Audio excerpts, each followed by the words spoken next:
This video will be very spoiler heavy. If you don't want to be spoiled, leave now.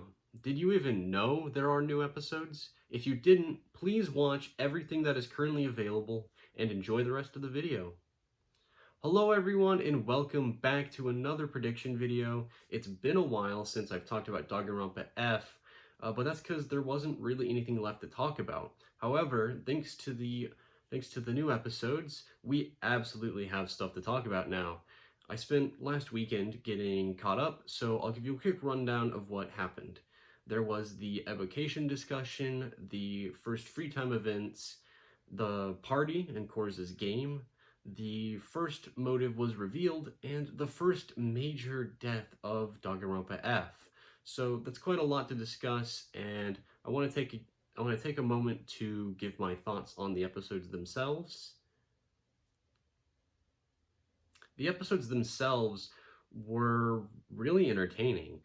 I spent a day or two just to catch up on the series, and I kind of binge watched them all, and I felt like it was just a really fun time. It was really good to get back into Danganronpa F and its lore and its world, and I really enjoyed the characters. Like Danganronpa F and the new episodes especially were really entertaining.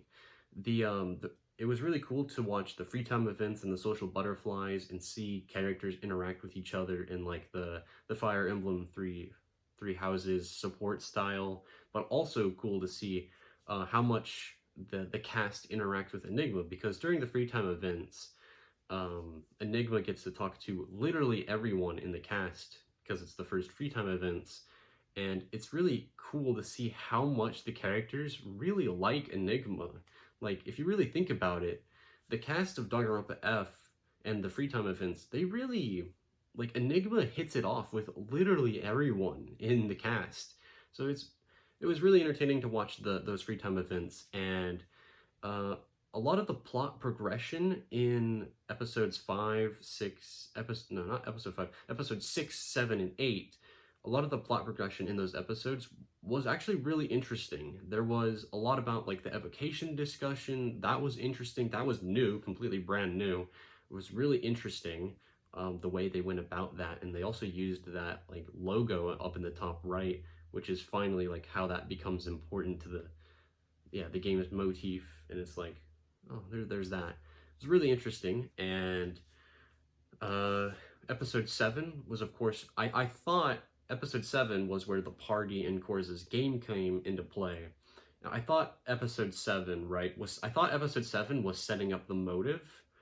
The party that Rule wanted to do. I thought, isn't this just Danganronpa 2 all over again? But as the episode progressed, the party was not the first motive. The party was not a motive to kill. The party was just getting Korza and everyone into the room, and then Korza had to play the sacrifice game, and he abstained from playing. So, yeah, at first, I was kind of like, okay, there's going to be a party, they're like, even the characters are reacting like someone is going to die. Like, the way that the characters reacted to the whole situation was very reminiscent of Danganronpa 2, but it did not happen that way. Obviously, if you watch the episode 7 and episode 8, the party was not the motive. Korza played the game, did not play it, and he's okay. It'll become important later on what actually happened, but for now, that kind of just happened and we moved on. Because in episode 8, the very first motive was revealed, and I want to talk about it because I think it was a really cool motive, right? Getting caught back up on the series, all those headaches the characters were experiencing was because they had been poisoned before they even came to the Arctic facility. I forgot what the ultimate confinement something, I don't know. I forgot what it was called, but basically they're in the Arctic, and before they came there, before they were kidnapped and all brought to the same place, they were given this virus, fake virus, this man-made virus that Rule made, and it's a poison. So if no one kills, they all die. Simple as that. And it's a simple motive and yet effective. And I actually thought like, wow, that's really cool um, because through the episodes 6, 7, and 8, the characters like Enigma and some of the others will definitely bring up like, hey, do you have those headaches? Am I the only one with these headaches? And yeah, it's interesting that something that happened at the start gets like explained, and it was really satisfying that like they explained the headaches with the poison. And I was like, okay, that's kind of cool. And so it kind of just flowed naturally through chapter 1. And so that was a really cool motive. And I thought that was going to be it. I thought episode 8 was going to be the first motive, build some things up. You know, it was going to be like the first couple days of the motive. Everyone's kind of stressed out. But that's not what happened, because the very end of episode 8 is the reveal of the first person to die. And the first person to die was Rox, who I also predicted to be a victim. But that is not important. I don't want to talk about that right now. I want to talk about Rox's death in episode 8. And basically, going back a little.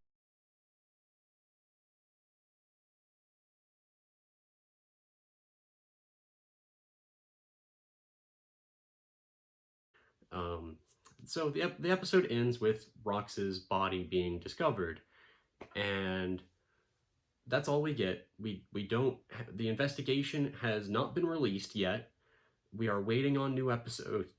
We are waiting on the new episodes for the investigation and trial, but for now, I would like to discuss it. I would like to take a moment to. We have like 40 to a minute to of time to look at Rox's body, and we're gonna, as many people in the comments already have like very good ideas of what happened to Rox. It's crazy that a little 30-second body reveal can give you so much information, but it really does give you a lot of information. So we don't have a lot of information, but we're going to work with what we have, and I would like to take the rest of the video to explain who I think killed Rox. This is a predictions video, so who do I think killed Rox? Basically, I never brought this up, but what was really interesting was during when I was getting caught up on the series, the free time events and all of that, I was watching the free time events, the social butterflies, and I was getting really interested in Rox. Like, Rox's character was actually starting to become one of my favorites. A character that I obviously famously forgot about was one that I did genuinely like, and I do genuinely I did actually I wanted to see a lot more of Rox. I wanted to see Rox. Basically, I was getting like, wow, I think Pocket is one of my favorite characters. I think Enigma is one of my favorite characters.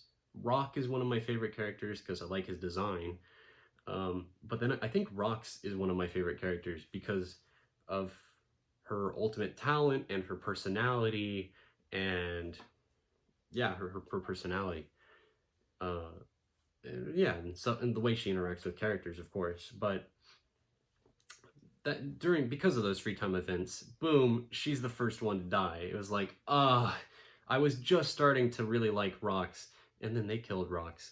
So, in episode 7, in episode 8, there's this scene where Cross kind of cracks under the pressure of the killing game, and Cross and Rox get into a fight, and Cross slaps Rox, and immediately it's like it's a really interesting scene because Rox is the one who stands tall. Rox is the one who feels no shame about it, but Cross is the one who leaves the room because he's like embarrassed, or he's so embarrassed from letting the other people see his like true feelings. So immediately, right, because of the fight between Cross and Rox,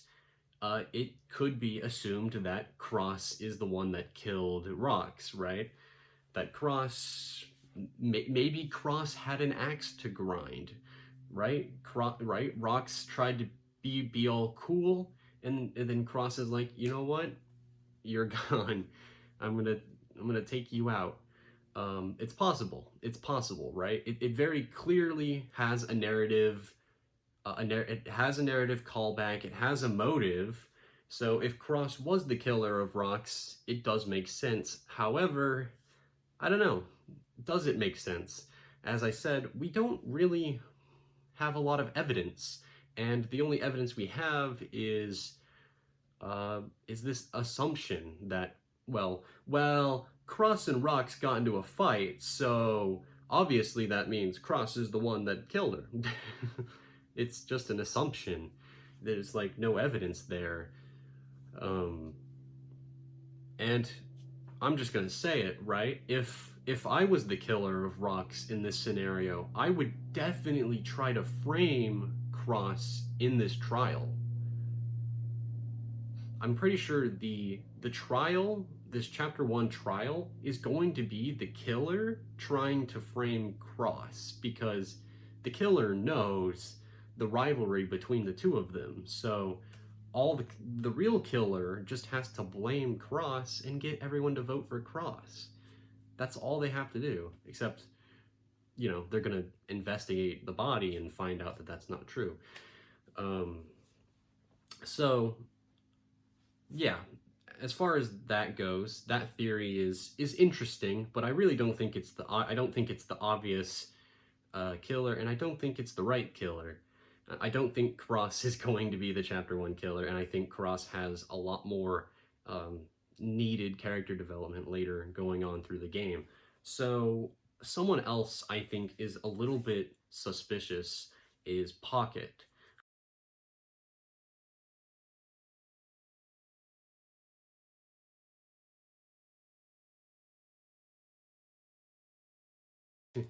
But maybe it's me just looking where there is nothing.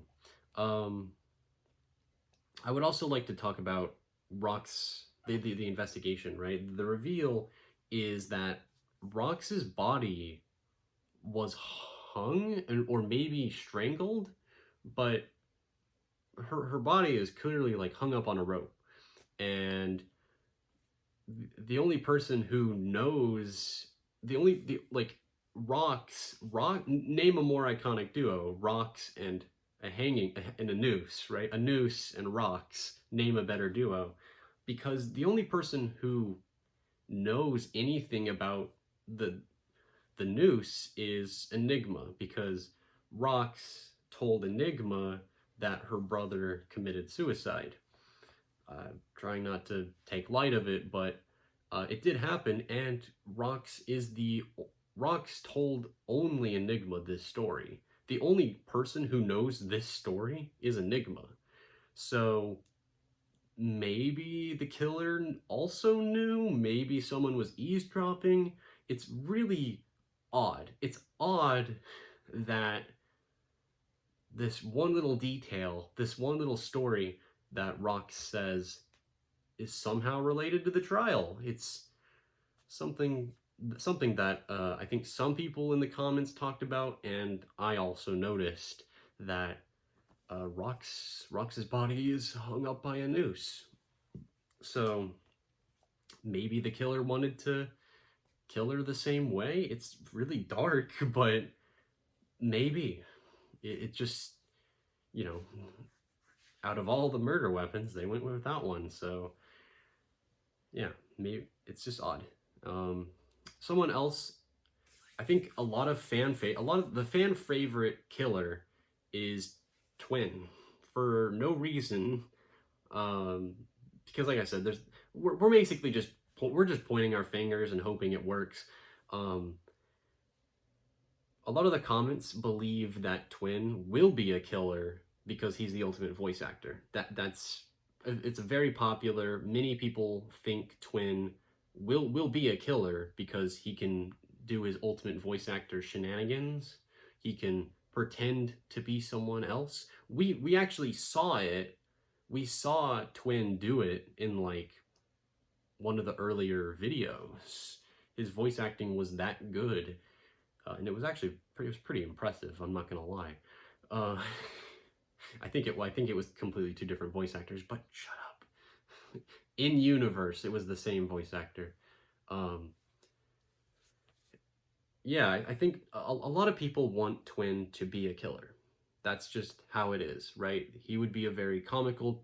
He'd be a very comical killer. It would be, you know, almost Genocider's show, like double personality or whatever, right? However, whatever way it's justified, the end, you know, the means justify the ends or whatever. Yeah. So as long as Twin is the killer, whatever the reason may be, we can have like a, well, we can assume, hey, it's Twin, because yeah, you know, Twin was not at the drinking party, right? Uh, Twin finds Rocks, kills her, puts her, you know, they're hanging out in the classroom. Twin kills her, and then Twin tries to go back to the his goes. Twin tries to go back to his room, but Enigma's in the dining hall. Twin doesn't want Enigma to see him. Twin knocks out Enigma. Twin goes back to his room, and then everyone finds Rock's dead. It's definitely possible that someone killed Rocks and then, you know, and then attacked Enigma in the dining hall.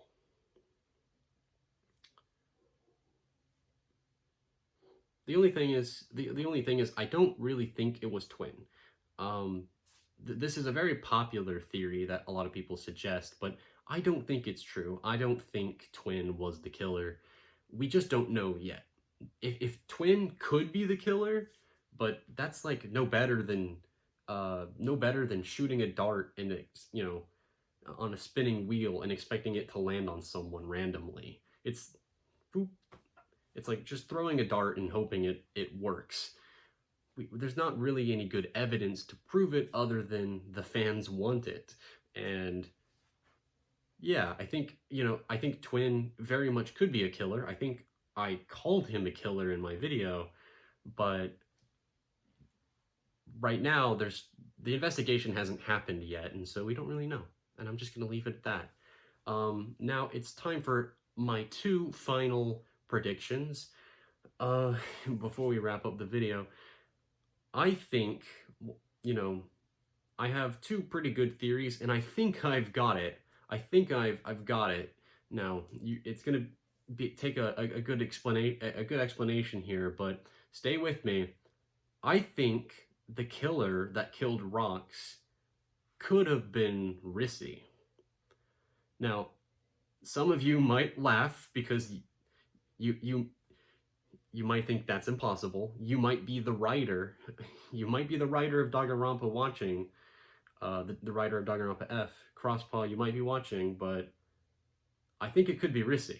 And you might be laughing at me because it's not Rissy, but everyone knows that during the drinking party, Rissy's character made a drastic change. The placebo effect messed her up so badly that she was drinking cider or whatever. She was drinking some non-alcoholic drink, but yet her entire personality suddenly switched. It was like she was drunk anyway. Somehow, some way, she was drunk anyway. And I hate to be this guy, I hate to be that guy, but I feel like didn't anyone else think it was kind of weird how in episode 7 there was this random scene in episode 7 where Rissy started talking about her grandpa and gave her whole backstory.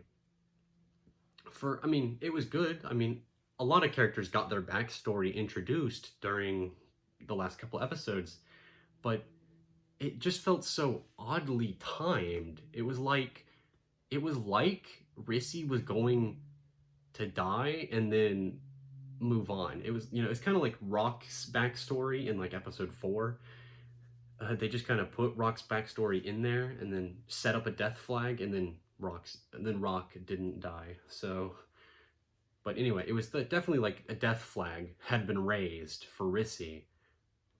Rissy explained her backstory. She did all of that, and then her personality changed during the party. And I think what's important to think about, right, is during episode 8, there's that part where, all right, the party should end, everyone should go back to their rooms, right? But I think Rox and Rissy went back to their rooms together. And then Rissy, a little bit tipsy, right, asked Rox to go to the classroom, and then an unsuspecting Rox was killed by Rissy. I think I'm jumping a lot of I'm jumping and making assumptions, but I think basically here's my thought process.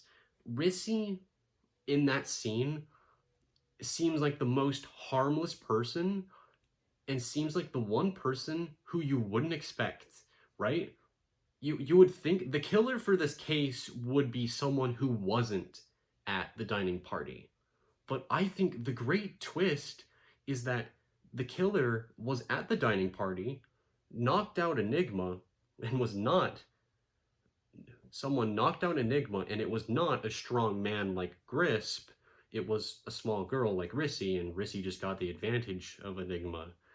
And then Rissy betrays them all during the trial. It's like, what? It'd be really interesting, because the way that plot twist would play is interesting, right? Because I think it's clear, or at least I'm assuming Rox trusted the killer to go from their rooms to the classroom in which she died in. So if it was someone suspicious like Cross or Anon, Rox wouldn't leave her room. But if it was someone like Rissy, who Rox clearly trusted, Rissy could have taken Ross to the classroom and killed her. And then it's possible. Anyway, I don't know. I just think it's funny. I think, if I flip a coin, if I shoot a dart, maybe I'm right. And I also think I could totally be wrong. I could be way off the mark here. That's fine, because I still have one more guess. It could be Rissy, and it's really just, it could be Rissy. I don't know. We only have like 40 seconds of the body reveal to work with. But because of the way Rissy acted the way she did during the party, it made me think, if Rissy's personality can change because of the placebo effect, maybe she's, the virus and her backstory being in episode 7, I think there's a case to be made. And is it accurate? I don't know. Maybe it's not accurate, but I think it's a damn interesting idea. And who knows? We'll find out at a sooner date.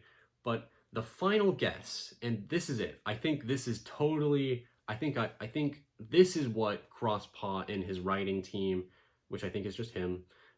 I think this is what Danganronpa F's first trial comes to a conclusion with this one little secret, and I think I figured it out. See, all this time we've spent however long talking about this person was the killer, this person was the killer. You did it. You hated Rox. You must have done it. You hated Rox. You must have killed her. And you see the way that this community, as a community, everyone in the comments is like, Twin did it, Pocket did it, maybe it was Grisp, maybe it was Morai Teru, maybe it was Rissy if you're me. And if you notice, right, Rox dies, and all of a sudden we're pointing fingers at each other. So I want to go back to, remember that fight between Cross and Rox, which is when Cross slapped Rox. And I think one of the persons in this picture is the one who killed Rox. But if you remember, I just explained that I explained earlier in the video that I don't think Cross is the killer. I don't think Cross is the one who killed Rox. But that means I'm talking about Rox. Did you feel that? That chill down your spine? I think the twist of this trial is that there is no killer. I think Rox committed suicide, just like her brother. I think Rox hung herself. That's why the murder weapon is a noose. I think the big twist is that the whole trial is going to be them pointing fingers at each other. They're going to say it's Cross. They're going to say it was Twin or Pocket or Grisp. I don't know. They're going to blame each other, and maybe they're going to blame Rock because Rock found Enigma. Maybe. I think this is a much more tragic case than it seems.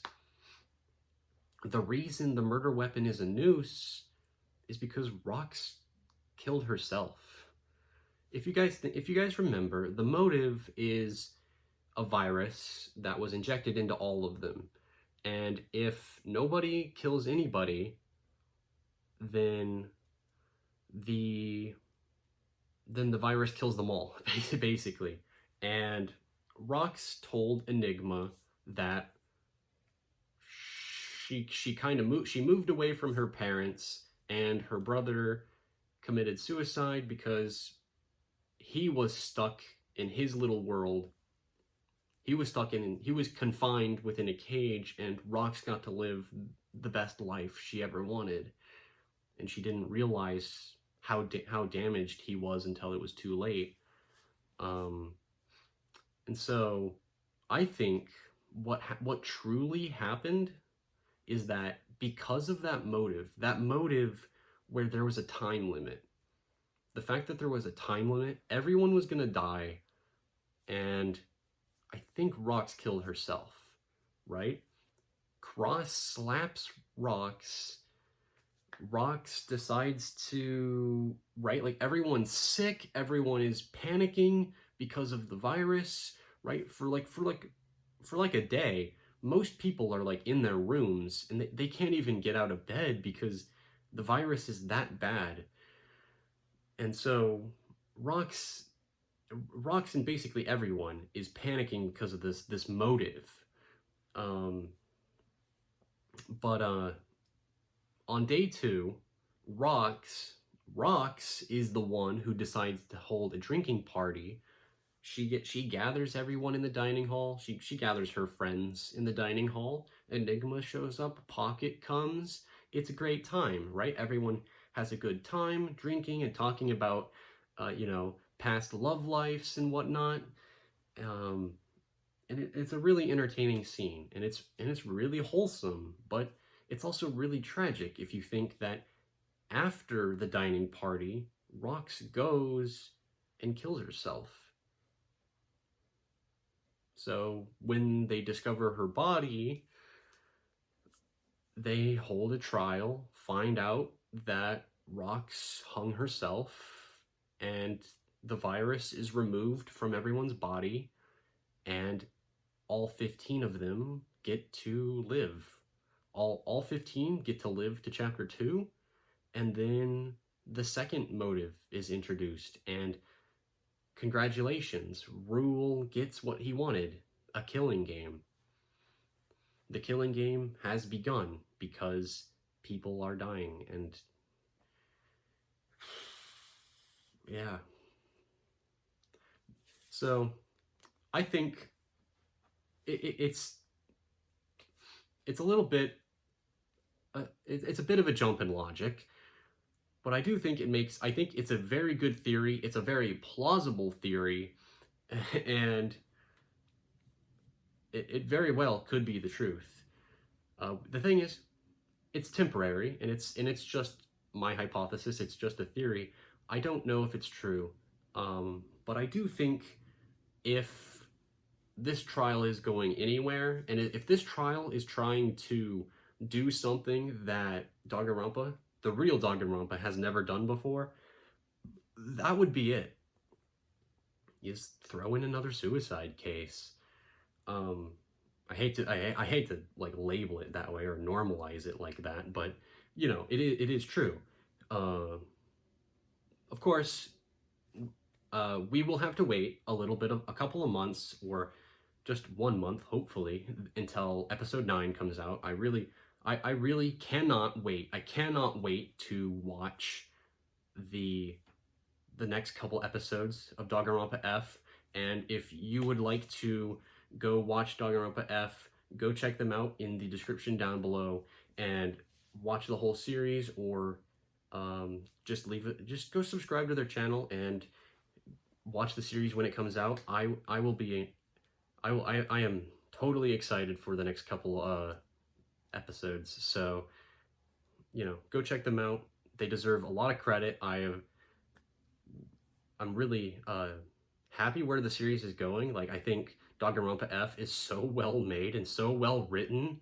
So I really want Danganronpa F to get the credit that it deserves, and also the popularity that it deserves, because it is so well produced, and it's just so entertaining to watch. So go give them a shout. You know, that's a shout out to them. And if you guys did enjoy my little predictions, let me know what you thought in the comments down below.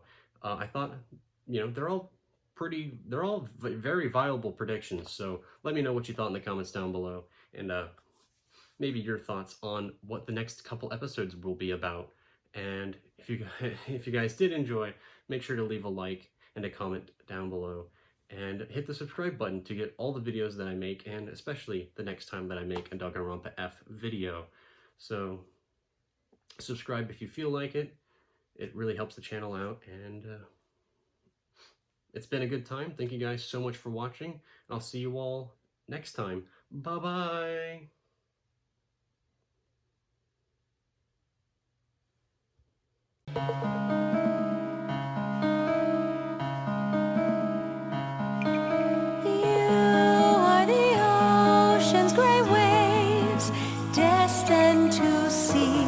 Life beyond the shore, just out of reach, yet the waters ever change.